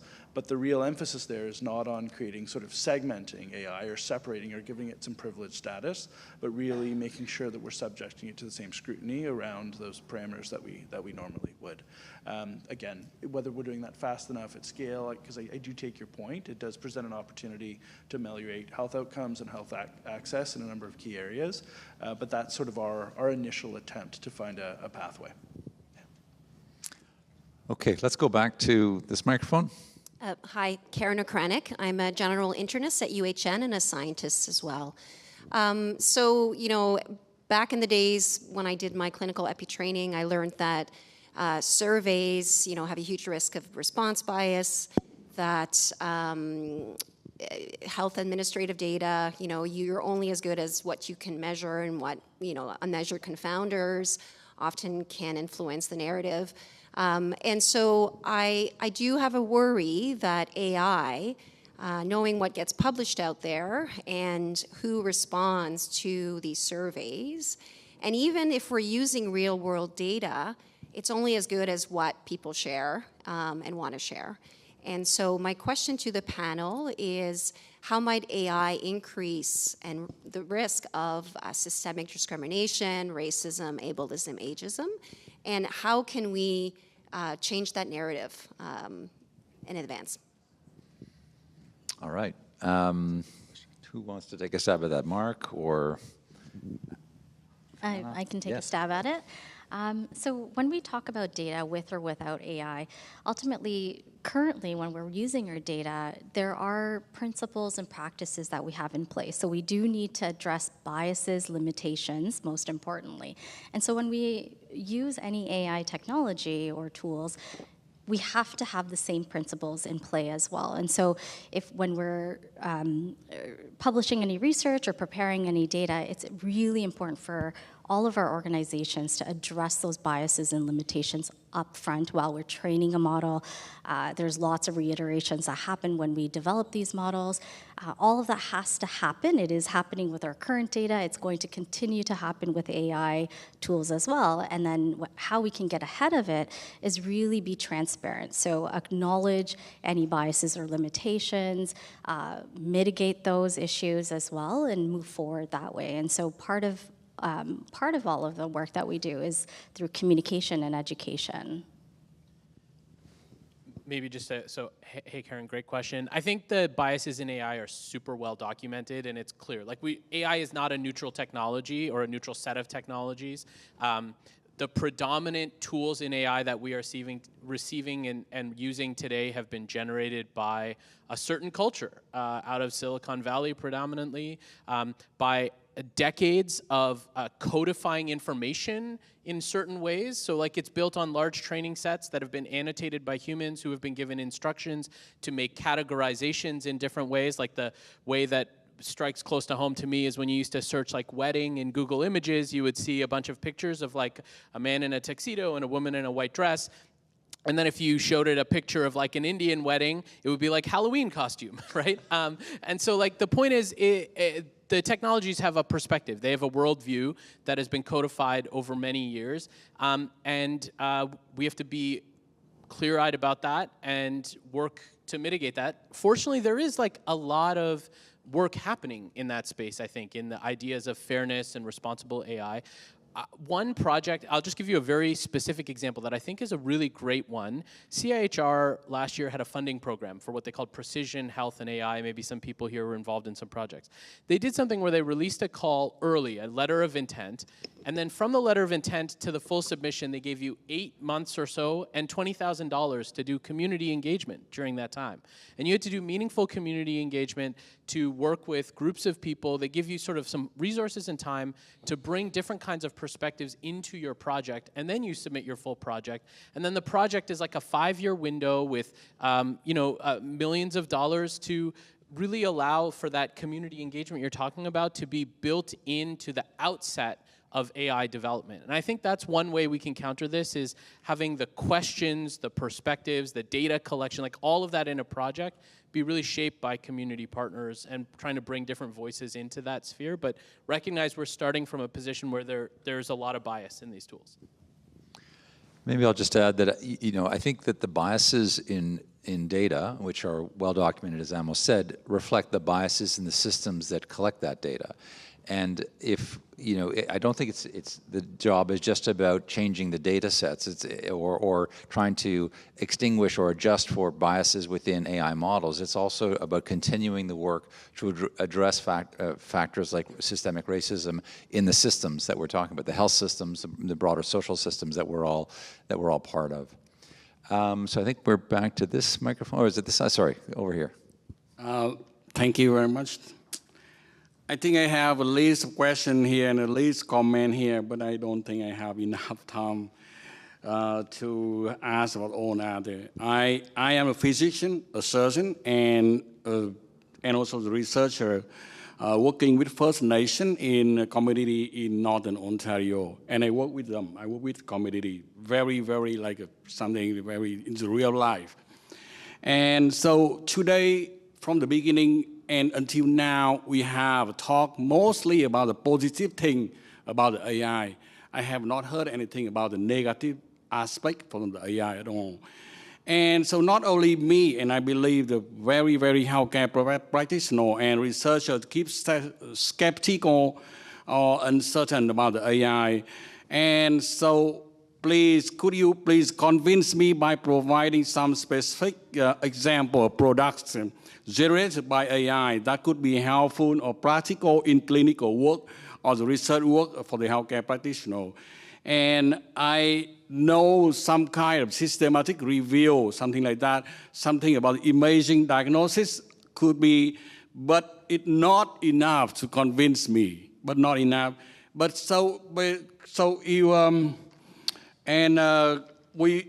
if I'm not convinced, it's very difficult for me, because I keep all the First Nation data in Northern Ontario now to share with the AI or to share with you. That's the first thing. Could you give me something about the real one, except not like imaging diagnosis? I know already, and I know something already about the systematic review. So that's the thing. And also, for example, even for the systematic review, AI can summarize in about 2 hours, 3 hours. That's totally fine. But for me, I gave it to my student, and she take about 2 months to complete that. But when I read that, it's totally different with AI. It's a human one. And it's really thoughtful and it really for her to study and to know about that, something like that. And so that's a big problem. And so and a comment for now, many publication or something you showed me about the publication is generated by AI, but it should be reviewed and accepted by the AI peer review committee only. And it's not about something about some people like us, and it's quite. And so we don't talk about now about the ethical issue and a privacy issue at all. We talk about only about the technical issue to convince people like me, and in my real work.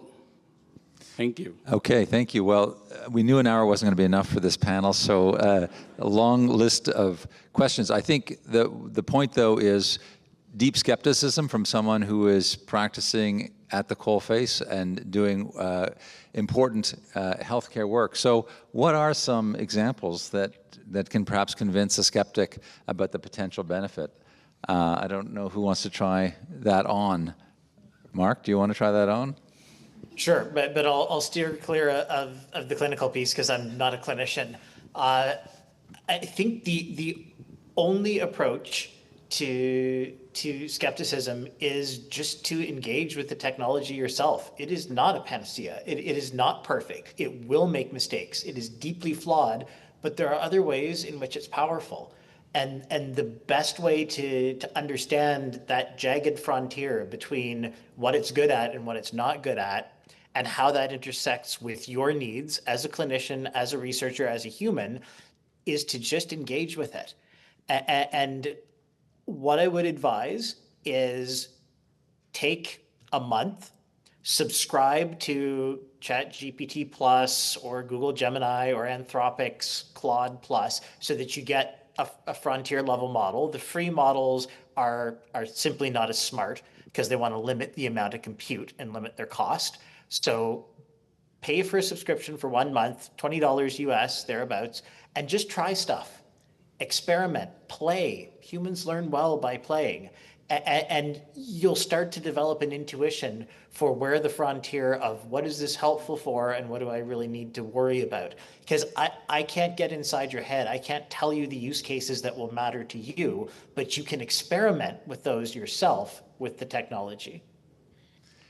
Vu, I'm curious whether you have some examples from more community-based examples of where you see applications that have actually been helpful and perhaps positive. Yeah, the community is always very tempering, right? Like it's always exciting to see these academic papers and so forth, and it's very controlled, and there's some very exciting things that happen.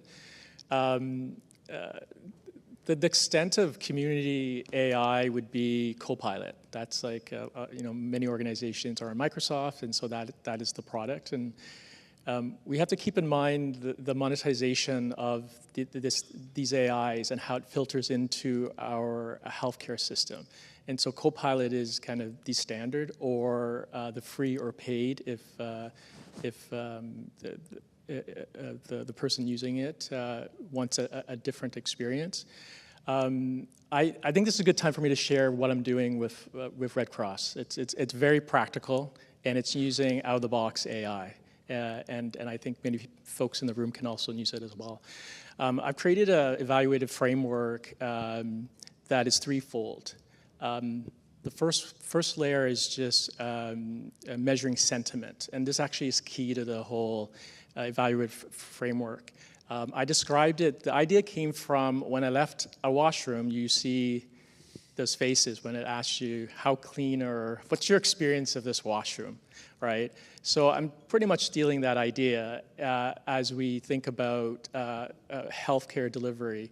And at each points of key healthcare, it's just positioning those faces, neutral, happy, sad, and asking with no PII attached, what's your experience? So we're collecting the stream of sentiment attached to key service delivery points.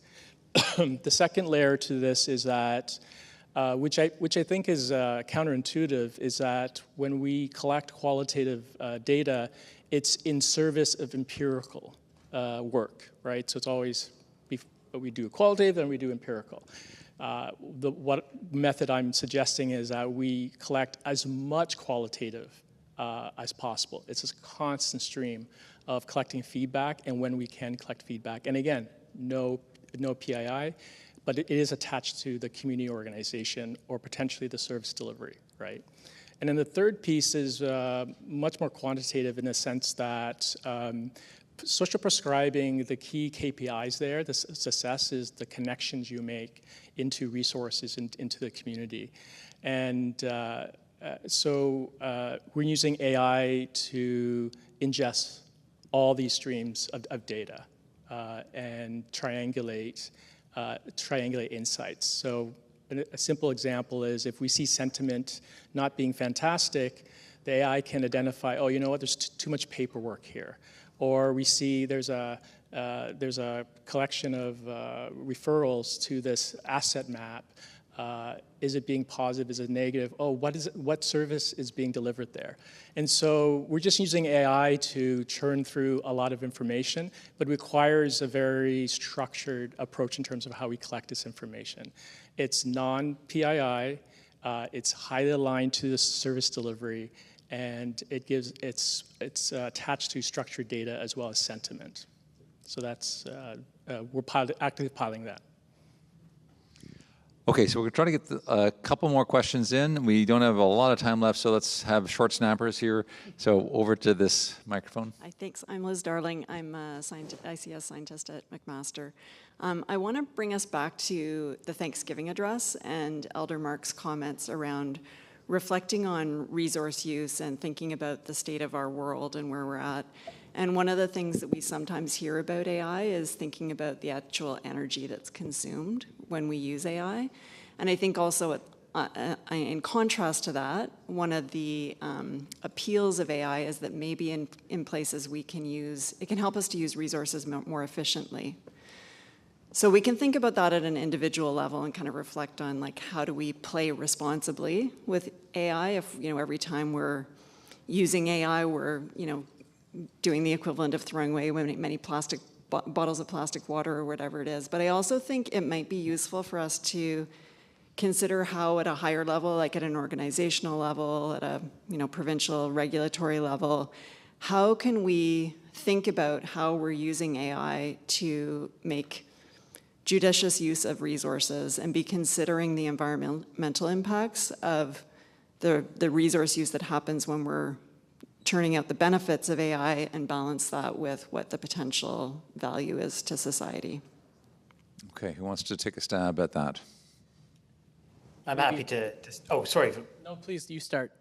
Okay, so my advice would be, as you are making these critically important decisions, look to the scientific literature. So there, you know, for example, there's a paper in Scientific Reports from 2024, carefully done study that looked at the carbon footprint of having a human produce a 20-page business consulting white paper and an AI produce the same white paper of similar quality as judged by a human expert. And the carbon footprint for the human was 1,000 times higher, and that was with a year-old technology. So it's probably closer to 10,000 times higher now because the economic incentives are to reduce power cost. So as we're making decisions about where do we spend our finite carbon footprint as a human, if you can offload something to an AI that now has 1/10,000th of the carbon impact, and you can spend your own carbon footprint on something that only a human can do, then that's probably a net win. That doesn't mean, though, at the scale of Meta building a data center the size of Manhattan, there aren't real environmental impacts there too. Yeah, so I might actually very respectfully on a panel do something that people don't do on panels, which is disagree a little with Mark's really thoughtful point. I really worry about literature like that compares like the emissions of a human to the emissions of a machine. Like, I think it highlights the challenges with measuring environmental impact. Like, that human that was working on a thing was like otherwise also living and breathing. So it's not like the, you know, so without having read the specific paper, I do worry a little bit about that kind of framing. What I would say though is I think when we think about environmental impact for this in healthcare, and I had a brilliant student actually come to me and say last year that he wanted to write a paper about this because he, like, out of literally hundreds of perspective pieces published in JAMA and the New England Journal of Medicine's AI journal about AI in medicine, nothing had been written about environmental impact. And so he came to me and I was like, it's too complicated, I don't want to write it with you. And he persevered and he ended up writing something that I think was really thoughtful and got published in the New England Journal's AI paper.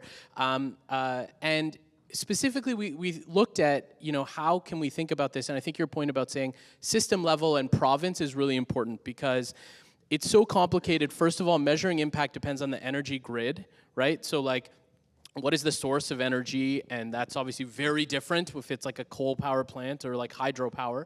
So it's so context dependent. And then to your point about thinking about downstream, can we get downstream benefit by doing less of things like in healthcare that are very challenging or resource intensive, like using less intravenous medications and more oral medications as a simple example, right? So I think that your point that there's an opportunity to do have a framework, think about what some people are calling societal return on investment frameworks for thinking about AI is a really good one. And I think there's an exciting opportunity to do that. The last point I will say is the cost in AI is largely on training models. And so that you can think about that's like a major down payment. And then the use of models is actually much less energy intensive, right? Inference is becoming increasingly efficient. And so the more we use foundation models rather than 1 million people retraining models actually can lead to a much more in-net, environmentally sustainable approach to AI. And that involves collaboration and sharing and open science. And I really believe in that approach. Maybe I'll just ask for Hannah. This is maybe an unfair question, but it makes me think about the comparator. Do we know what our carbon footprint is now with our current IT systems and analytic systems? Would we be able to say how much is it, how many carbon units are being produced by ingesting OLIS as we currently do versus some new technique? So I don't have the answer to that, but I can definitely look into that. But I think, Sean touched on this as well, and Amol, you just mentioned it as well. Collaboration is key. So AI technology is really resource intensive. Data processing is very resource intensive, and it's not just funding, but we also need the human power to annotate our data. And so it's very costly. So from ICES's perspective, collaboration is the key there. And we're really working with different organizations. So HDR in Canada is funding a project that we're working across different provinces to really reduce that resource intensive work that's involved, but also an opportunity to leverage expertise. So we're offering our data processing expertise and annotation expertise, but we're also receiving data science expertise. So it's a really unique opportunity, unique time using AI to really build partnerships and collaboration. So that's one way we can reduce our carbon footprint, hopefully. So I'll get back to you about calculating that exact number. It was more a rhetorical question. Yeah, Sean. I was going to say, in the province, the adoption of AI is understood as an energy problem too, from the perspective of public policy. So in this very dialectical way that we're holding this forum, I think maybe we don't have all of the answers, but this is absolutely an area of inquiry I think we need to follow as a sector. Because of that framing of it, AI is an energy problem, I do think there will be choices and prioritization that needs to happen. And I think if our sector can be prepared with that evidence and that information, I think it serves us really well. Great. So we have two people who've been waiting very patiently at the microphone. So let's get your questions. Elise, just tell us Thank you, Michael. who you are. Okay, so my name is Elise Maybe. I'm a patient caregiver partner. I'm one of the sort of army of many people who've had lived health experiences and want to contribute back into the system and work inside the system. I'm also the co-chair of the Patient Advisors Network, which is basically our community of practice, so we can learn how to be more effective and impactful in the work that we do. So my questions are going to be about how do we enlist the public to become part of this dialogue. There was a comment, I think, Sean, you made it, about the speed of trust. And trust comes with knowledge and with openness. But I don't see anywhere any kind of an awareness program driven by, probably would be the government, I don't know, but I think it might reside in public health, like we had for smoking cessation, which made a huge change in how we view those things. I don't see anything like that for either the data governance elements that we need to think about, or for the AI. And I will say, in my community, here are some of the key things that they're concerned about when we get together and we talk. One, which is coming because of the geopolitical situation right now, top of mind, is data sovereignty. How do we make sure that our data is not going to jurisdictions that we have no control over? That's one. The other is just the general sense that they don't know about AI, and some see it as a boogeyman, and some see it as a savior, and there's some place in between where it probably resides. The other piece of it is who decides, so that's the governance piece. How can citizens who are knowledgeable be involved in the governance piece of both the algorithms and the policies around these tools that are being used, the evaluation of the tools, and so on? And the other piece is data quality. A lot of my colleagues, anecdotally, are aware of errors of fact in their own medical records.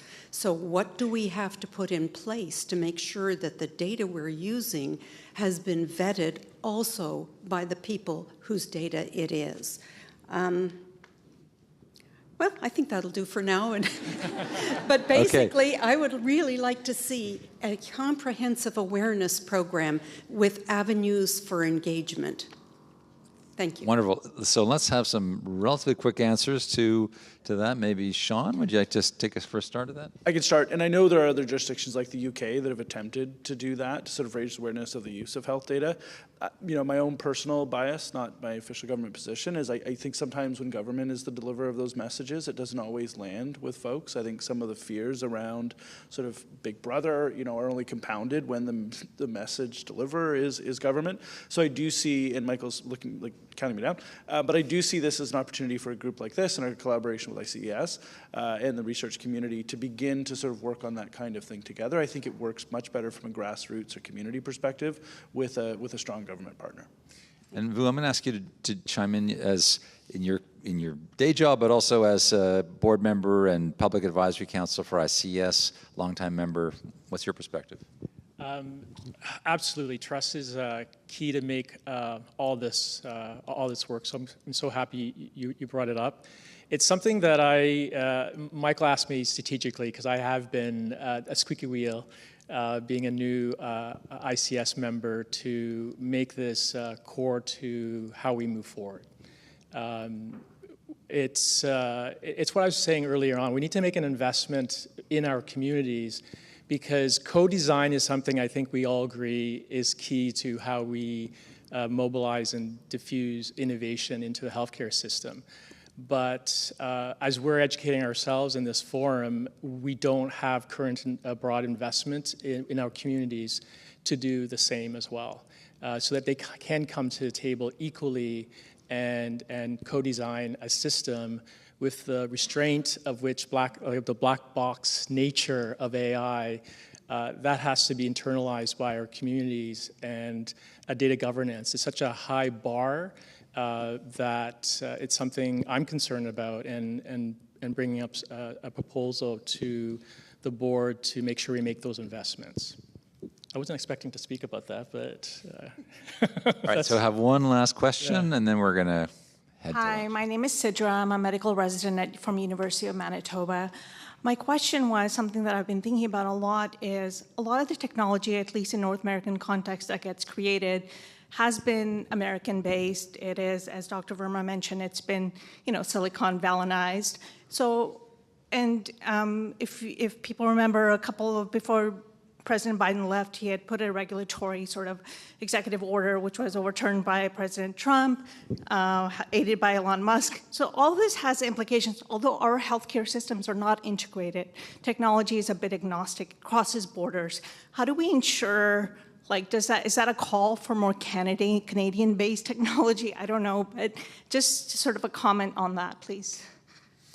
I guess that's getting at the, back at the sovereignty issue. Does someone want to take that on? Amal, do you have any? Sure, yeah, thanks. Great question. I heard two parts in there. One is the sort of the sovereignty of our healthcare system. The second is sort of just importing tools, whether they're from the US or frankly elsewhere in the world, and whether they're likely to work here. So critical aspect of most AI tools is that they should be locally validated before they're used through some kind of silent testing process to make sure, because there's all sorts of things, diversity of population, linguistic, but also just practice differences, right? Like American healthcare is very different than Canadian healthcare in the way they order tests or what's available and what we tend to do, and that's different with European as well.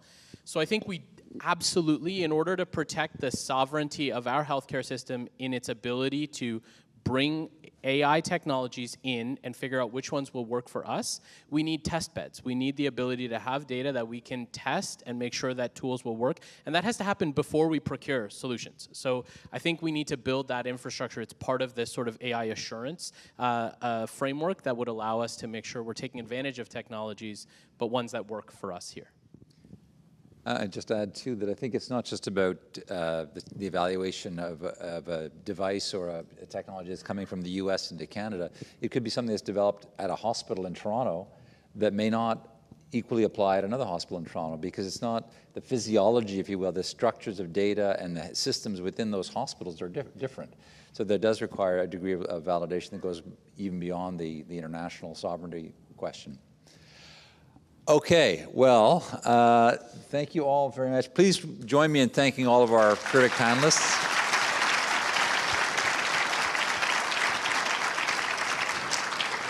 We're about 10 minutes over. I'm not going to try to summarize what was a great conversation. Certainly my mind was blown in the panel and then continued to... Oh. I've actually chat GPT'd the whole thing, Michael, so sorry. Are you a hologram? We are now going to lunch. So it's just outside here, outside the doors.